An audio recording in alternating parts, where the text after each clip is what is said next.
Every year, the legislature sets deadlines for all committees to finish looking at and discussing many small bills. Since this legislature's first meeting in 2021, over 4,000 bills have been introduced to the House, with most bills also having a companion bill in the Senate, for a total of 8,000 bills. The committees review those bills and decide which ones will move forward. They must make those decisions by specific deadlines each year.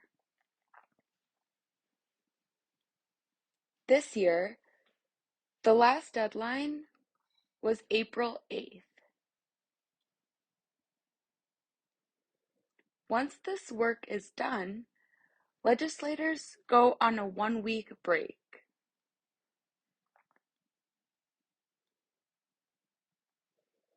Now that legislators have returned from break, the committees are working on merging all those small bills into larger omnibus bills.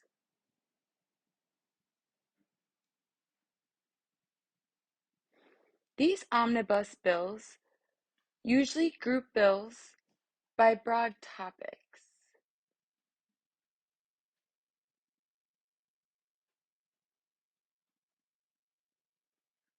such as health and human services, E12 education, and so forth. Some smaller omnibus bills get merged into even bigger ones.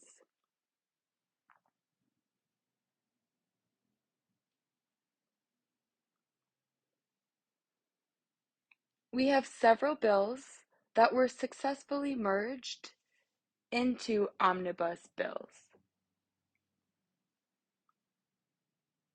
We are carefully tracking each of these omnibus bills to make sure the parts we want are not deleted. This year, the House and Senate omnibus bills are very different. This means the next phase is even more important. When omnibus bills are brought to conference committees,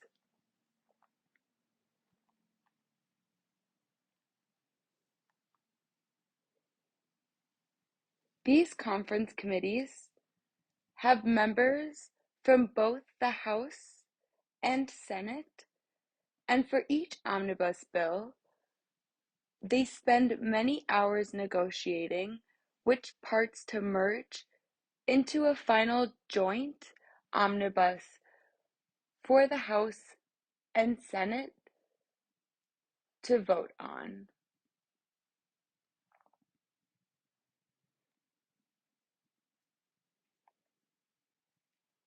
This work must be completed before the legislative session ends, no later than May 23rd, 2022. We will be urging these conference committee members to keep the parts we want.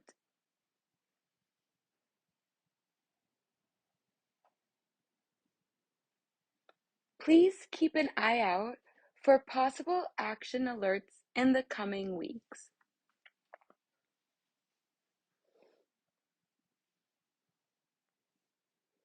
Alicia Lane Outlaw, Government Relations Director for MNCDHH, has been closely tracking the bills MNCDHH supports. Let's discuss updates on each bill. as of April 27th, 2022.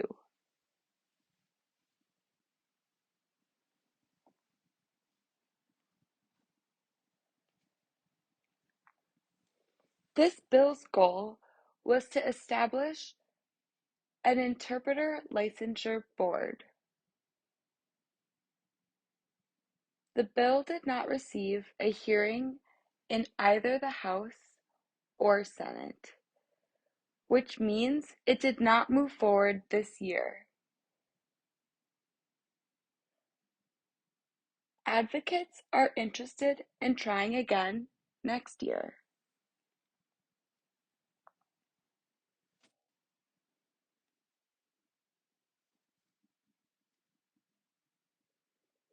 This bill updates and clarifies Minnesota statutes on hiring and keeping state employees with disabilities. Currently, these proposed statutes are included in a House Omnibus HF 4293, but did not receive a hearing in the Senate. Legislators will decide whether it stays in the final omnibus during conference committee.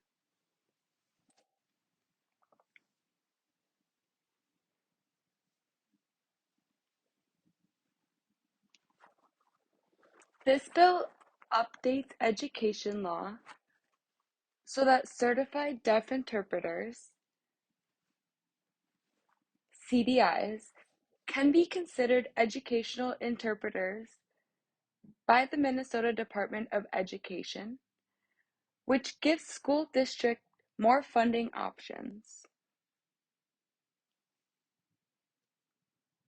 MNCDHH testified in support and brought in additional testifiers to share their stories. Both House and Senate committees voted unanimously to advance the bill.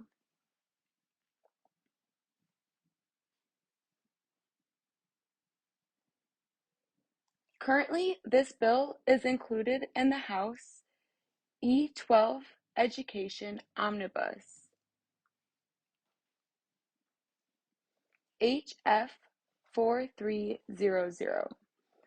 Though the Senate committee ultimately did not include it in their education omnibus,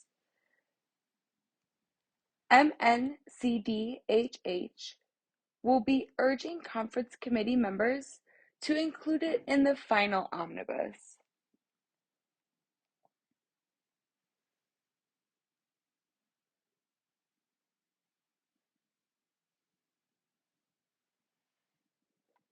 This bill will allow MSA to keep any rental income from land and living residences.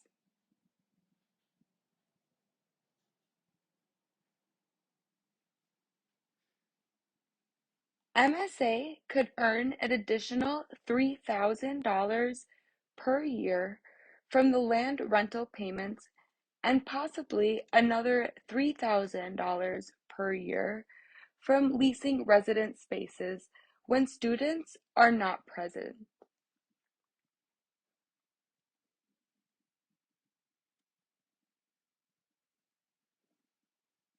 These provisions are included in the House's E12 Education Omnibus,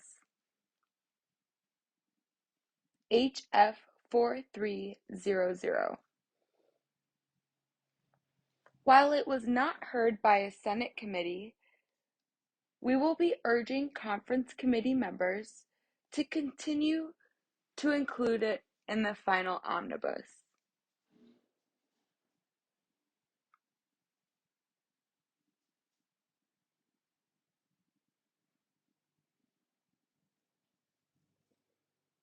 This bill protects Metro Deaf Schools' ability to give preferential enrollment to students who have a primary disability of deaf, deafblind, or hard of hearing.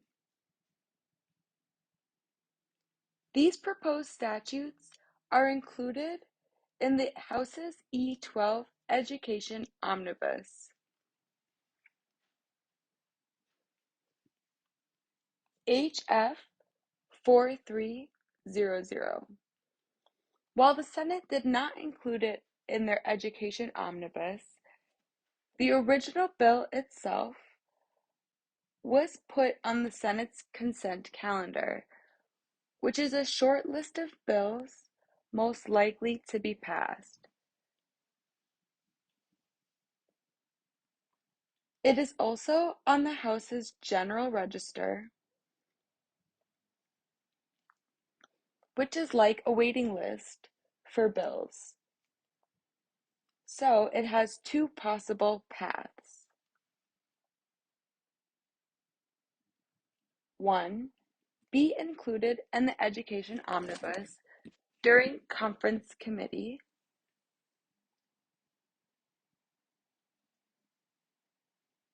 Or 2.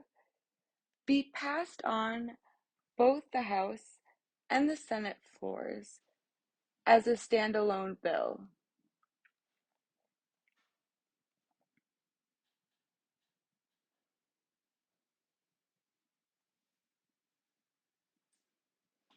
This bill requires school districts to establish a process for providing reasonable accommodations for parents to participate in developing their child's individualized education program.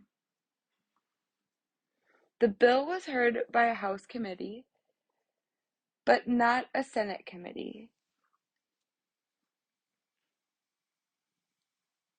and it has not been included in any omnibus bills. It is unlikely to pass this year.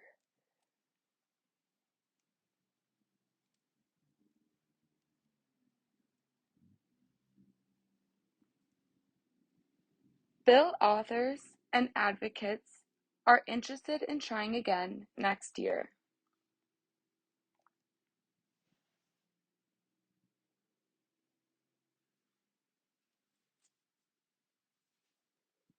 This bill expands the list of general prohibitions against disability discrimination to include the refusal to provide closed captioning in public places of accommodation.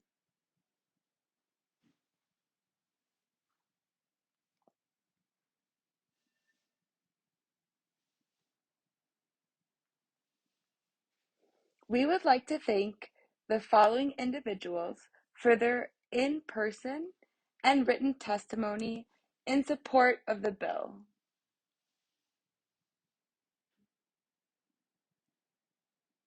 Sean Reif,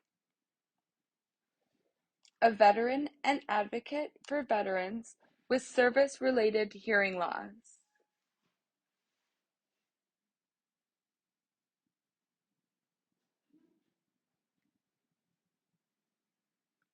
Laura Hageman, a person with hearing loss who also relies on captions because of a traumatic brain injury, and a representative of the Hearing Loss Association of America, Twin Cities chapter.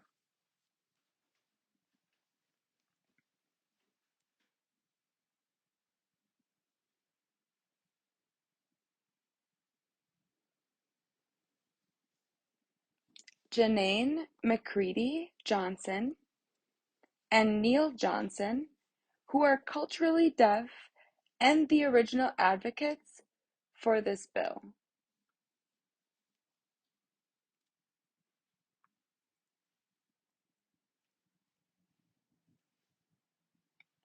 Wayman Hudson, a community advocate who is late deafened.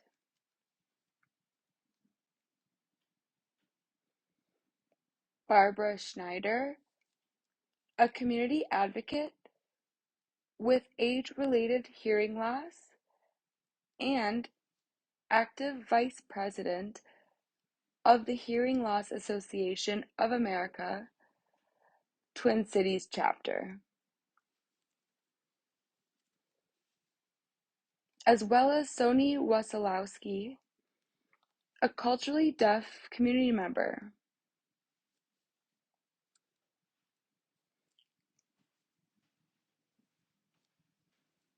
Currently, this bill is included in a House Omnibus Bill, HF 4608. While the bill was not heard by a Senate committee, we will be urging conference committee members to include it in the final omnibus.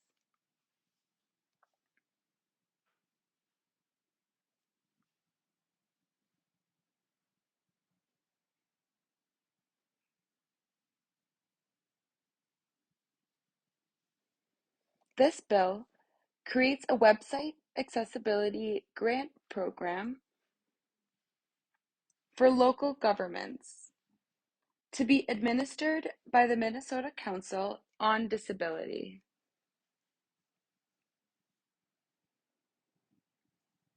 This bill, however, was not included in House or Senate omnibus bills.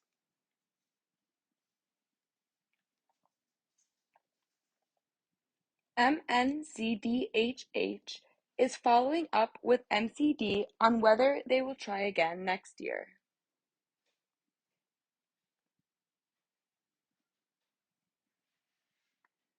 This bill establishes a task force on disability services accessibility.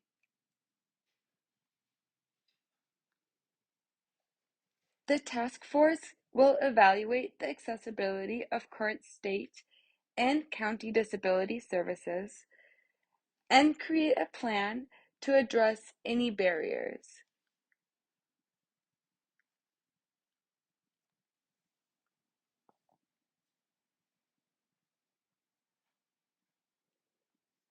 Currently, this bill is included in a House Omnibus Bill,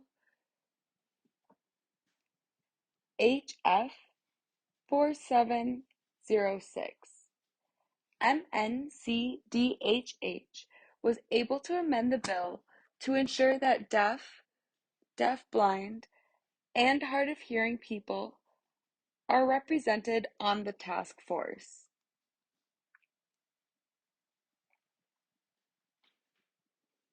While the bill was not heard by a Senate committee, we will be urging conference committee members to include it in this final omnibus.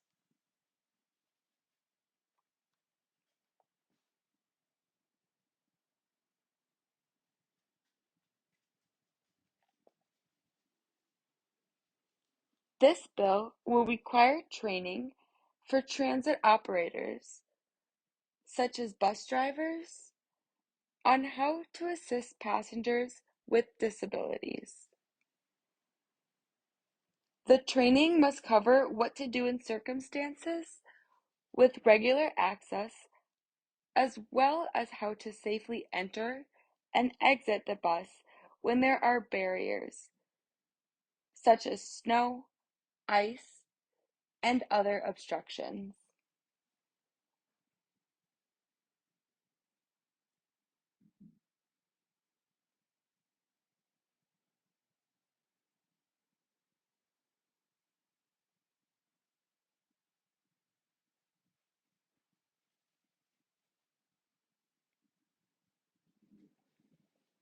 This bill's proposed statutes made it into both House and Senate omnibus bills.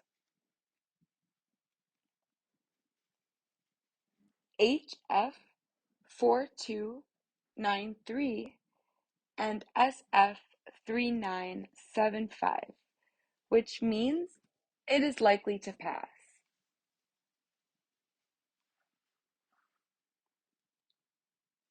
This bill establishes a grant to improve accessibility for performing arts spaces.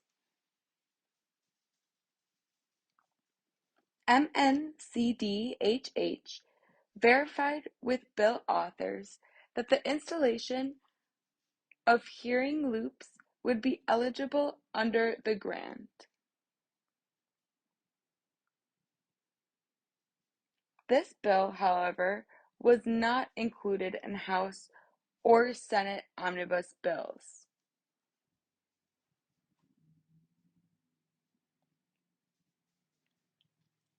MNCDHH is reaching out to bill authors and advocates about the possibility of trying again next year.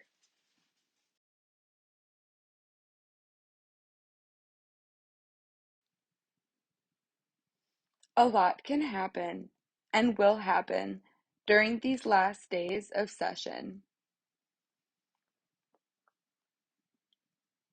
Please subscribe to our newsletters or follow our website and social media to stay up to date with our updates.